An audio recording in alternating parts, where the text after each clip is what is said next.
दोस्तों, चाइना आज दुनिया की सबसे बड़ी शक्तियों में से एक है। अमेरिका जैसे देश को खुलेआम धमकी दे देता है। दोस्तों, अमेरिकी नेता नोसी पेलोसी की ताइवान यात्रा पर चाइना ने अमेरिका को आग से न खेलने की धमकी तक दे डाली थी। दोस्तों, आज चाइना की सेना में एक्टिव जवानों की संख्या 22 लाख से भी ज्यादा है। सबसे ज्यादा एक्टिव जवानों की संख्या के मामलों में चाइना की सेना दुनिया में सबसे आगे है। लेकिन दोस्तों, यही चाइना किसी समय इतना कमजोर हुआ करता था कि जापान जैसे छोटे से देश ने उसको बुरी तरह रौंद दिया था। दोस्तों, चाइना की सड़कों पर कत्लेआम मचा दिया था। चाइना और जापान के रिश्ते हमेशा से खटास भरे रहे हैं। दोस्तों, जापानी सेना ने चाइना में जो कत्लेआम मचाया था उसे याद करके आज भी चाइनीज लोगों की रूह कांप जाती है। यहाँ तक कि पूरी दुनिया हैरान रह जाती है कि किसी समय जापान ने चाइना को कितने बुरी तरह हराया था। जापानी सेना ने चाइना के अंदर हर तरफ कत्लेआम किया। गलियों के अंदर खून की नदी बह रही थी। शहरों के शहरों लाशों से भर दिए थे। तो दोस्तों, चलिए जानते हैं जापानी सेना की उस क्रूरता की कहानी जिसने चाइना के अंदर लाखों लोगों का कत्लेआम किया, हजारों महिलाओं का बलात्कार किया, बच्चों से लेकर बूढ़ों तक को नहीं छोड़ा। तो दोस्तों, चलिए जानते हैं।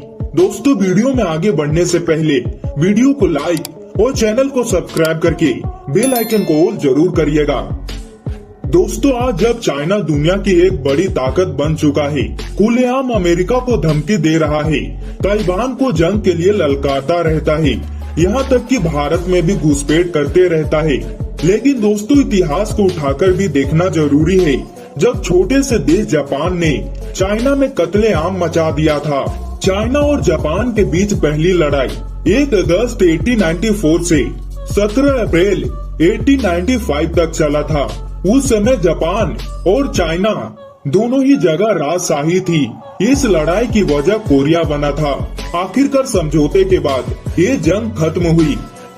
1911 में चाइना में राजशाही का अंत हो गया। 1914 में फर्स्ट वर्ल्ड वॉर शुरू हुआ। जापान इस युद्ध के बड़े खिलाड़ियों में से एक था। जनवरी 1915 में जापान ने चाइना को 21 मांगों का एक पत्र भेजा। मई के महीने में जापान ने चाइना को मांगे नहीं मानने पर युद्ध की धमकी दे दी। आखिरकार चाइना को जापान की मांगे माननी पड़ी। इससे चाइना पर जापान की पकड़ और ज्यादा मजबूत हो गई। मांगे मनवाने के बाद चाइना को लेकर जापान थोड़ा शांत हो गया। लेकिन दोस्तों, 1931 में मंचूरिया के मुकदमे में इस घटना ने जापानियों को मंचूरिया पर आक्रमण करने का बहाना दे दिया। एक बार यहाँ स्थापित होने के बाद जापानियों ने एक कठपुतली सरकार बनाई और किंग राजवंश के आखिरी राजा पुयू को यहाँ का प्रमुख बना दिया। ये वो समय था जब चाइना में राष्ट्रवादी सरकार कुओमितांग और कम्युनिस्ट पार्टी में गृह युद्ध छिड़ा हुआ था। दोस्तों, नतीजा ये हुआ कि चाइना की राष्ट्रवादी सरकार को जापान से ज्यादा कम्युनिस्टों से निपटने की जल्दी थी। जुलाई 1937 में जापान ने फिर से चाइना के खिलाफ जंग का ऐलान कर दिया। जापानी सेना ने चाइना के सेना के जवानों पर खुलेआम गोलियां चलाई और उनकी हत्या कर दी। जापान से निपटने के लिए राष्ट्रवादी और कम्युनिस्ट साथ हो गए। लेकिन दोस्तों, मन से नहीं। इससे जापान को फायदा हुआ। जापान की सेना भी मजबूत थी और उनके पास उस समय के एडवांस हथियार भी थे। चाइना की सेना जापान के आगे हारने लगी थी। जापानी सेना ने अपने टैंक चाइना पर चढ़ा दिए, जबकि चाइना के पास उस समय एक भी टैंक नहीं थे। जापान ने अपनी पहली लड़ाई चाइना के पूर्वी तट पर कब्जा करके जीत ली थी। करीब 5 लाख जापानी सैनिक ने संघाई, नानजिंग समेत चाइना के कई प्रांतों में घुस गए और जहां जहां सैनिक घुस नहीं पाए वहां जापानी वायुसेना ने बमबारी कर तबाही मचाई। जापानी सेना एक एक कर चाइना प्रांतों पर कब्जा करने लगी। दोस्तों, नानजिंग प्रांत से चाइना की सरकार चलती थी। वहां से भी सरकार को भगा दिया गया। जापानी सेना जमीनों से गोलियां और हवा से बम बरसाती थी। दोस्तों, जापानी सैनिक अपनी क्रूरता के लिए दुनिया भर में जाने जाते हैं। उन्होंने चाइना के सड़कों पर खुलेआम कत्लेआम मचाया, महिलाओं के साथ बलात्कार किया। दिसंबर 1937 में नानजिंग की सड़कों में जापानी सैनिकों की भयानक क्रूरता देखी गई। इसे अक्सर रेप ऑफ नानजिंग कहा जाता है।